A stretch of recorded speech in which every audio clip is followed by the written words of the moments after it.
আল্লাহ তাআলা বলছেন তোমরা আগে বিয়ে করো, রিজিক আমি দিব। আল্লাহ বলছেন তোমরা বিয়ে করো, আগে রিজিক আমি দিব। কিন্তু আমরা বলছি আগে নিজে পায়ে দাঁড়াও। আমাদের সমাজ কি বলছে, আমাদের রাষ্ট্র কি বলছে, আমাদের পরিবার কি বলছে?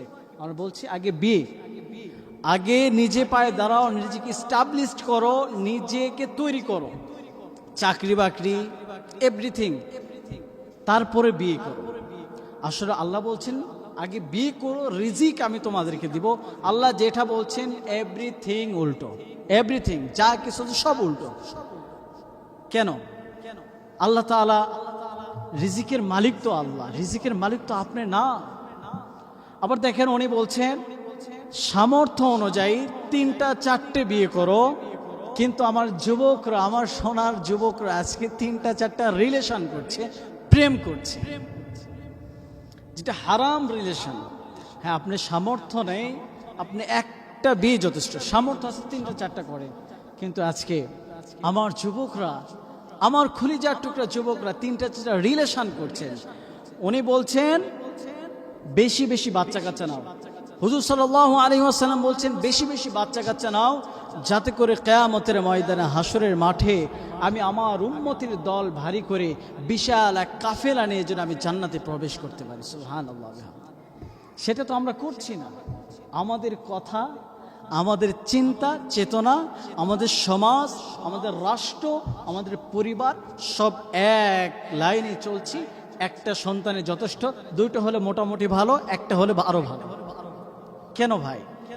যে সন্তানকে আপনি জন্ম দিবেন সে সন্তানের রিজিক তো আপনি নির্ধারিত করে দিবেন না। রিজিকের মালিক হলেন আমার আল্লাহ, রিজিকের মালিক হলেন আমার আল্লাহ। আল্লাহ তাআলা বলছেন তোমরা দাড়ি রেখে দাও, আমরা দাড়ি কেটে ফেলছি। উনি বলছেন লোকের চারা, লোকগুলো কেটে ফেলো, আমরা লোক রেখে দিচ্ছি বড় বড় করে। আপনি আমাকে দেখান একটা বিষয়, আপনি দেখাতে পারবেন না যে দাড়ি কাটার কারণে আমার এই ক্ষতিটা হয়েছে, দাড়ি কাটার কারণে আমার এই ক্ষতি হয়েছে। আপনি আমাকে একটাও দেখাতে পারবেন না, দেখান। কিন্তু আমরা তো হুজুর মানুষ, আমরা যদি একটা কথা বলি তাহলে ওটা বিশ্বাস করতে চান না যুবক ভাইয়েরা। কিন্তু এখনকার গবেষক, বৈজ্ঞানিক যেটা বলছে যে দাড়ি কাটবে তার 17টা ক্ষতি, 17টা ক্ষতি দুনিয়াতেই, আখেরাত বাদ দিলাম, দুনিয়াতেই 17টা। আমি 2-1টা বলে দেব, আপনারা দেখবেন আরো অনেক রয়েছে। যে ব্যক্তি দাড়ি কাটে তার যৌবন শক্তি কমে যায়, যে ব্যক্তি দাড়িতে ব্লেড লাগায় তার যৌবন শক্তি কমে যায়। আপনি লজ্জা করা দরকার। যুবক, তোমার লজ্জা হয় না? যুবক, তোমার লজ্জা হয় না? তুমি একজন নবীর উম্মত হয়ে তুমি নবীর গাল সুন্নতের মধ্যে খুর লাগাও, নবীর সুন্নতে আঘাত করো। তোমার তো লজ্জা হওয়া দরকার। আজকে আমার কিছু যুবকরা ক্লিন শেভ করে রাস্তায় বের হয়, আমার দেখে মনে হয় ওরা তো একটা হিজড়া ছাড়া কিছু না। আমার একদম হিজড়াদের মতো মনে হয়। আসলে ওদের ভিতরে কি আছে আল্লাহ পাকই ভালো জানে। আমার যেটা মনে হয় তার কারণ পুরুষের সৌন্দর্যই হচ্ছে দাড়ি, ঠিক কিনা? পুরুষের সৌন্দর্যই তো দাড়ি, সেই দাড়িতে কে আঘাত করে? প্রিয় ভাই, 2য় নাম্বার ক্ষতি হচ্ছে, কেউ রাগ করছেন?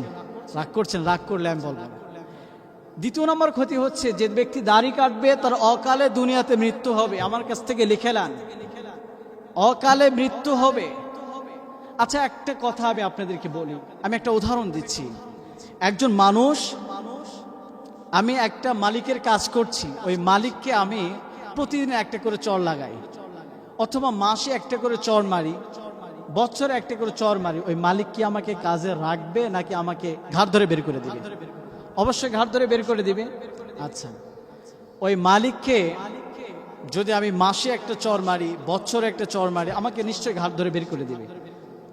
তাহলে যে নবী কিয়ামতের ময়দানে হাসরের মাঠে শাফাআত করে এই উম্মতদেরকে, হতভাগা উম্মতদেরকে জান্নাতে নিয়ে যাবে, ওই নবীর কলিজায় উঠতে বসতে মাসে, সপ্তাহে, দিনে, প্রতিদিন একটা করে ছুরির আঘাত করছি। বলেন ওই নবী কি আপনি আমাকে সুপারিশ করে জান্নাতে নিয়ে যাবে?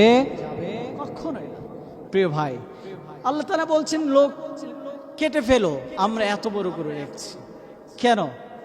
নবীর সুন্নত মানতে মন চায় না। আমার তো মনে হয় যারা নবীর সুন্নতে আঘাত করে, যারা হাতের চারা বড় করে নবীর সুন্নতের প্রতি আঘাত করে, ওদের কোনো উদ্দেশ্য নাই। উদ্দেশ্য একটাই, আল্লাহর নাফরমানি করা। উদ্দেশ্য একটাই, আল্লাহর সাথে নাফরমানি করা, আল্লাহর হুকুমের অবাধ্য হওয়া, আল্লাহকে অমান্য করা, আল্লাহকে নারাজ করা। এটাই একমাত্র তাদের উদ্দেশ্য, এছাড়া কোনো কিছু নাই। কারণ দাড়ি কাটলে একটা ক্ষতি আমাকে দেখান, দাড়ি রাখলে একটা ক্ষতি দেখান, হাতের নখ কাটলে একটা ক্ষতি হবে এটা আমাকে দেখান। আর দাড়ি না রাখার কারণে 17টা ক্ষতি দুনিয়াতে।